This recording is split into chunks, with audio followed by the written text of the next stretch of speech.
Hey, what's up guys, it's DarkArmedDuelist and today doing a Harpie deck profile. So I'm really excited to do this for you guys because this deck is an extremely nostalgic deck that can make some absolutely insane boards. I've included all sorts of spicy tech cards in this build for you guys, so without further ado, don't forget to like, comment, subscribe, hit the bell in there so you can become part of the notification squad, and definitely check out the Patreon down in the description below for all those awesome rewards. Like getting your name description in every single video, getting a signed cards in the mail, and even getting to request a deck profile every single month to your Patreon. So without further ado, let's get straight on into this one, guys. So first off, we're playing 3 copies of Harpie Channeler. Harpie Channeler is one of the best cards in the entire deck, as you can discard a Harpie card to be able to special summon a Harpie monster from your deck in face-up defense position, except another copy of Harpie Channeler. And you can only effect this card once per turn, and then while you control a dragon type monster, this card's level becomes 7, which is a great effect that actually helps you make rank 7 plays in this build. This card also has a great ability, just like all the rest of your Harpie monsters in this deck, that this card's name becomes Harpie Lady while in the field or in the graveyard. We then play 3 copies of Harpie Perfumer. Harpie Perfumer is a definite 3-of in the build that has a great effect that if this card is normal or special summon, you can add a spell or trap from your deck to your hand that specifically lists the card Harpie Lady Sisters in its text. And if you control a level 5 or higher Harpie monster, when you activate this effect, you can actually add a second such target with a different name from your deck to your hand as well, which is a great effect to be able to use because you can search out cards like your Elegant Egotist and cards like Harpie's Feather Rest off this card's effect, which is just such a good effect to be able to use. We then play 2 copies of Harpie Harpist.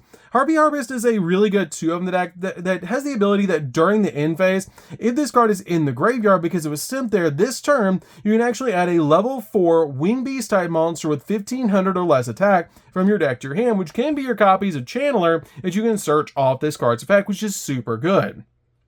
We then play a single copy of Harpie Oracle. Harpie Oracle is a good 1-of in the deck. I have bumped this card down to 1 in this build because I actually have a really easy way to get to this card now, but it has an awesome effect that if you control a level 5 or higher Harpie monster, you can actually special summon this card from your hand. And if this card is normal or special summon, you can actually add a spell or trap from your graveyard to your hand that specifically lists the card Harpie Lady Sisters in its text during the end of this turn, which is a great effect to be able to grab cards back from the grave.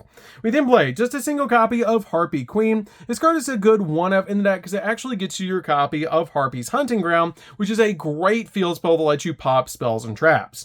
We then play 3 copies of the original Harpie Lady. This card is a great 3-of in the deck that you can actually special summon off of cards like your Elegant Egotist or even off of Unexpected Die, which is a great effect to be able to use to get you 2 monsters on your side of the field, 1 from your copy of Unexpected Die, and then 1 off of your normal summon, which is just great in the deck. So you can go for cards like your Cyber/Harpie Lady. We then play 3 copies of Harpie's Pet Dragon, Fearsome Fire Blast. This card is an awesome card for the deck. It's so helpful, and it's just really good to be able to combo with your copy of Harpie Channeler. It has the ability that monsters cannot target level 6 or lower Harpie monsters for attacks, which is a great effect to give you some protection. And it also has the ability you can only use the following effects this card once per turn, that if you control a level 6 or lower wind monster, you can special summon this card from your hand in defense position. And if this card is sent from the field to the grave, you can actually send a Wind Wing Beast monster from your deck to the grave, which combos with your copy of Harpie Harpist to be able to get you a search during the end phase, which is a really good effect. We then play 3 copies of Ash Blossom. Ash Blossom's a definite 3 on the deck just to stop your opponent from touching the deck, and it's a really good hand trap this format to just stop your opponent in their tracks. I absolutely love this card in the deck, and it's just super helpful overall. So that's it for the monsters, guys. Let's get into the spells. So for the spells, we're going to start off with a single copy of Double or Nothing. Double or Nothing is great in this deck because this deck needs a card to be able to help you get a really big monster on the field, and Double or Nothing helps out with that a lot with your copy of Utopia Double. It's basically if you can put 2 level 4s on your side of the field, which is extremely easy to do with your copy of Harpie Channeler, you can basically activate the effect of your Utopia Double to detach a material from the Utopia Double, search Double or Nothing from deck to hand, make a copy of Utopia. Utopia comes out at 5,000 attack points. You can then attack your opponent, activate the effect of Utopia, negate the attack, drop Double or Nothing, and then attack again for 10,000 attack points, which is absolutely insane. Especially if your opponent has a monster with 2,000 or less attack points on the field in attack position, you pretty much won the game at that point, which is really nice. We then play a single copy of Harpie's Feather Duster. Harpie's Feather Duster is really good in this deck as a 1-of and just an absolutely crazy card at destroying your opponent's back row. We then play a single copy of Harpie's Feather Rest. Harpie's Feather Rest is a great card in the deck that lets you target 3 Harpie Ladies or Harpie Lady's sister in your graveyard and shuffle them into the deck. Then draw a card. And if you control a level 5 or higher Harpie monster, when you activate this card effect, you actually get to draw 2 cards instead of 1, which is a great effect. But for the rest of the turn, after this effect resolves, you can't special summon monsters except for wind monsters, which is not that big of a deal, but being able to dig into the deck for 2 is just really nice. We then play 2 copies of Harpie's Hunting Ground. Harpie's Hunting Ground is a definite 2 of in the deck, but you kind of got to watch out for this card because it is mandatory that you actually have to pop a spell or trap on the field. So if this is the only spell or trap on the field, you must pop this card when you summon out a Harpie monster your side of the field. We then play 2 copies of Unexpected Die. Unexpected Die is great to be able to summon out the old school vanilla Harpie Lady to your side of the field. I absolutely love that about this card, that it just basically turns the vanilla Harpie Lady into a Cyber Dragon, and it's really helpful in the deck to be able to put that card on the field.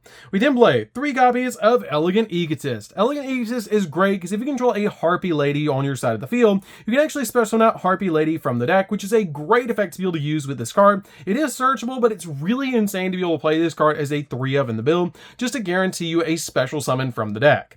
We then play 3 copies of my personal attack in the deck, and that's going to be 3 copies of Small World. Small World is absolutely insane in this deck, and it's really easy to pop off with this card, because basically all you have to do with this card is reveal any Harpie that you want in your hand, and then your bridge in this deck is actually your copy of your Harpie's Pet Dragon. Because the only thing that Harpie's Pet Dragon has in common with any of the Harpies is that it's a wind monster, which is really insane because then it lets you search any Harpie you want from the deck. That is absolutely crazy, the bridge that you have in this deck with your copy of Fearsome Fire Blast. And it's really cool to be able to use in this particular build to just instantly get you to any Harpie that you need in this build. I absolutely love that effect on this card. We then play 3 copies of Hysteric Sign. Hysteric Sign is one of the most crazy cards in the entire game, because this card has the ability that when this card is activated, you add an Elegant Egotist from your deck or graveyard to your hand. And then during the end phase, if this card was sent from the field or your hand to the graveyard, you actually get to add up to 3 Harpie cards with different names from your deck to your hand, but you can only get either or effect per turn. You either get the Search 3 or you either get the copy of Elegant Egotist, but you don't get both. You can only activate one of this effect per turn and only once that turn, which is still really insane that this card can turn into a +3. So, that's it for the spells, guys. Let's get into the traps.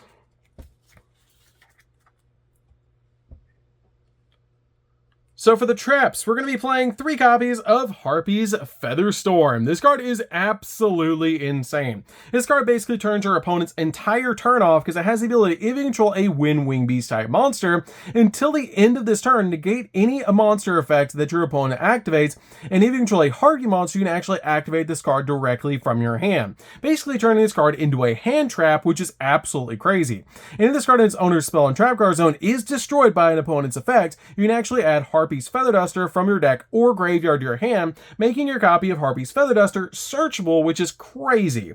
We then play 2 copies of Hysteric Party. Hysteric Party is a crazy powerful card in this deck because it has the ability that you can activate this card by discarding any card from your hand and then special summon as many copies as Harpie Lady as possible from your graveyard to your side of the field, basically turning this card into a Call of the Haunted for massive amounts of Harpie Ladies, which is just absolutely amazing. This card helps you swarm the board and can pretty much single-handedly win you the game once you have 5 Harpies in the grave. So that's it for the main deck, guys. Let's get into the extra deck.